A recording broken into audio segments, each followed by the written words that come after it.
Burgers have been a staple in lunch and dinners since their inception around the turn of the 20th century. Since that time, burgers have evolved, morphed, and grown over the decades to become one of the most popular and most competitive foods in the country, with new styles and trends popping up regularly to transform the entire industry.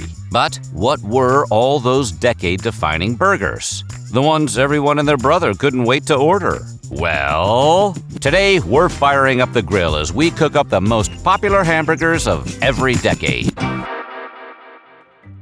But before you have it your way, why don't you hit that subscribe button? Then get things cooking down in the comments and tell us what other fast food flashbacks you want to find out about. For now, time to supersize it.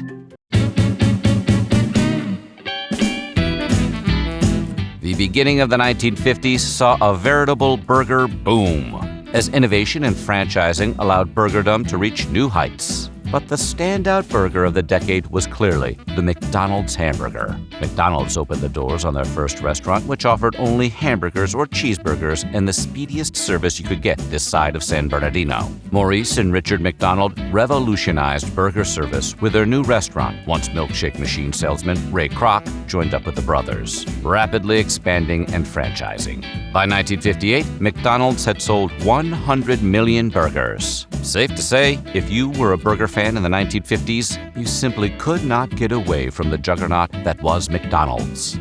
Around that same time in 1954, Keith J. Kramer and Matthew Burns opened up a new restaurant in Jacksonville, Florida, that cooked their meats in Instabroilers. They called their operation Instaburger King. After some early financial difficulties, they sold the company to entrepreneurs David Edgerton and James McLemore, who would replace the Instabroilers with flame broilers and rebranded themselves simply as Burger King. After reviewing the large offerings of surrounding burger joints in Miami, McLemore came up with a new sandwich that could take the fast food throne and introduce the world to the Burger King Whopper. Other notables were also mincing meat in the 1950s, providing alternative burger offerings to the insatiable consumer. Burger Chef was founded by Frank and Donald Thomas in Indianapolis in 1957, also offering flame-broiled burgers, and were pioneers of selling a burger, fries, and a soft drink as a complete meal.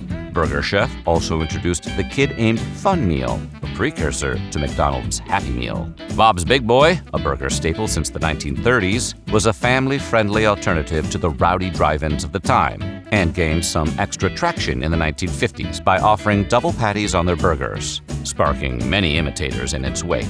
So many burger options in the mid-19th century only made sandwich artists more competitive as the 50s came to an end. In 1967, the world was introduced to the Big Mac, an iconic three-part bun with special sauce. If any burger defined McDonald's, a decade, or a generation, it was McDonald's Big Mac. But while McDonald's was continuing their upward ascent, other burger artists continued to debut new and exciting competitors. On the West Coast, In-N-Out Burger introduced their Animal-Style Burger in 1961, which featured mustard-cooked beef patties, lettuce, tomato, grilled onions, and extra spread. The famous Double Double debuted 2 years later in 1963, becoming a long-lasting staple of In-N-Out's very exclusive menu. The two burgers were instant hits, with Animal Style in particular representing the surfing style of the 60s. In 1963, A&W franchise owner Dale Mulder quelled numerous customer demand by adding bacon to his cheeseburgers, inventing the bacon cheeseburger in the process, or so the legend goes. The 60s were also a time of experimental toppings, meaning additions like pineapple and blue cheese originated, for better or for worse.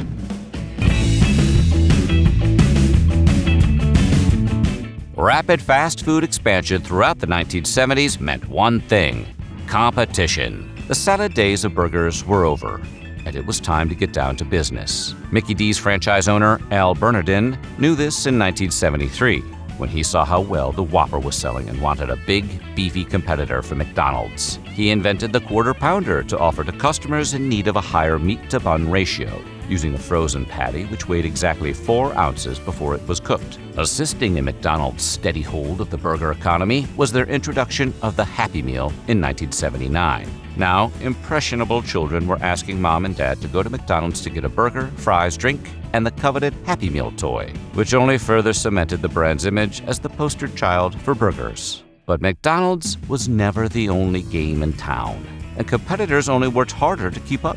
Burger Chef was Mickey D's main competitor throughout much of the 1970s. With their enormous Big Chef and Super Chef burgers, also went hand in hand with their convenient self-service Works Bar, where customers could add their own toppings to their burgers for the first time. By 1972, Burger Chef had over 1,200 locations, second only to McDonald's.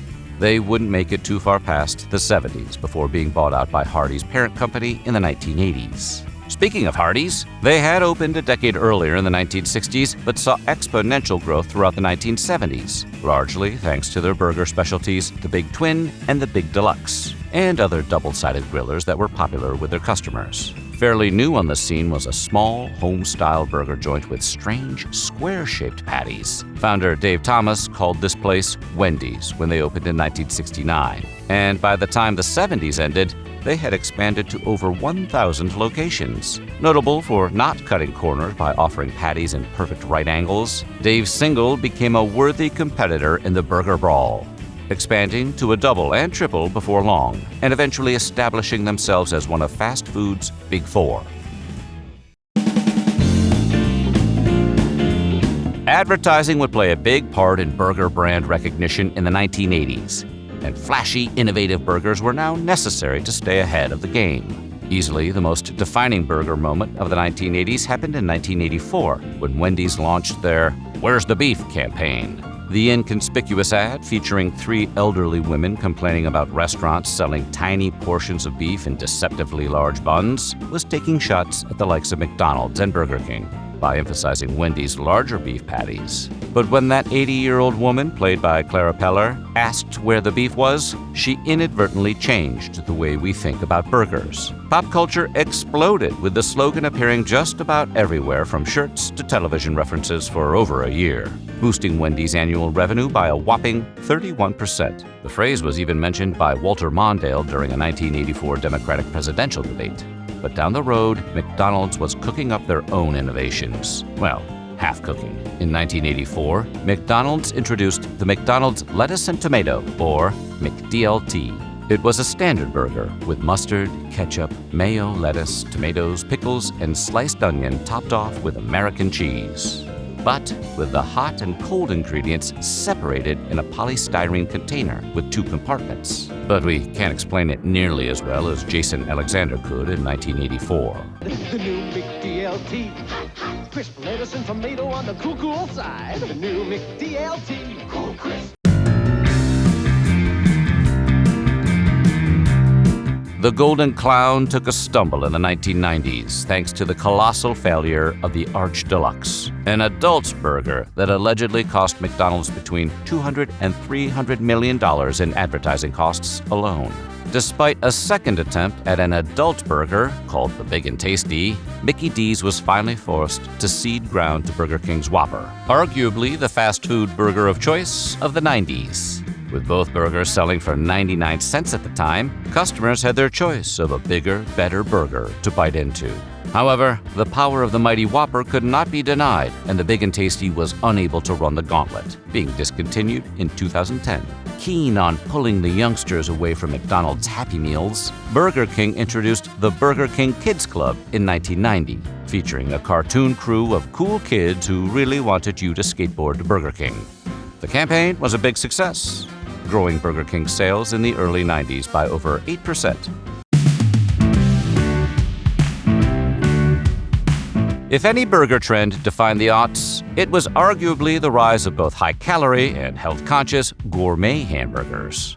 A small food stand called Shake Shack opened in Madison Square Park at the start of the decade.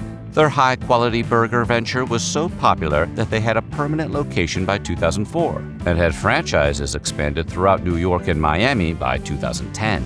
Meanwhile, Five Guys, which was founded back in the 80s, began to gain popularity thanks to its simple menu of decadent hamburgers and cheeseburgers. and a copious amount of fries. Fast food chains in the 2000s had to strike that delicate balance between great food and rising health awareness. Some establishments were experimenting with indulgent burgers, like cheddar melts or those with syrup-infused buns. Hardee's debuted the Monster Thick Burger, the largest double burger in the country, which gained attention due to its ridiculously high calorie count, 1,420 to be exact. Meanwhile, other shops like Shake Shack focused on quality ingredients and freshness to attract customers.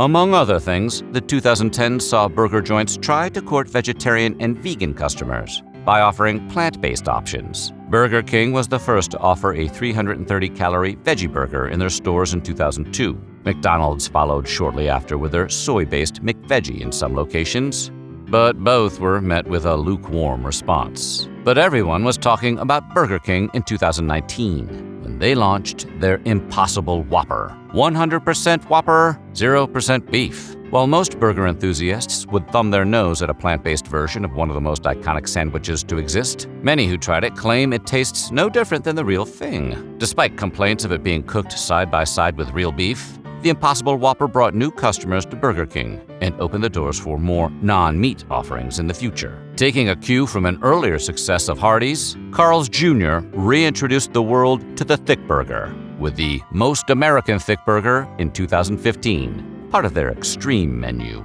The Most American Thick Burger was a greasy cheeseburger served in between a hot dog and a layer of potato chips, which sounds more like a lunchroom dare than a $6 burger. Besides the big league burgers you would find in popular fast food joints, the 2010s also saw a lot of artisan experimentations, with fad burgers popping up left and right on social media. You could find burgers with ramen buns, angry Whoppers infused with spices, and many international flavors like gorgonzola, jalapeno slices, aioli, feta cheese, ramps, and even lavender. Fusion has waned in popularity since then, but there are still plenty of places to try experimental gourmet burgers today.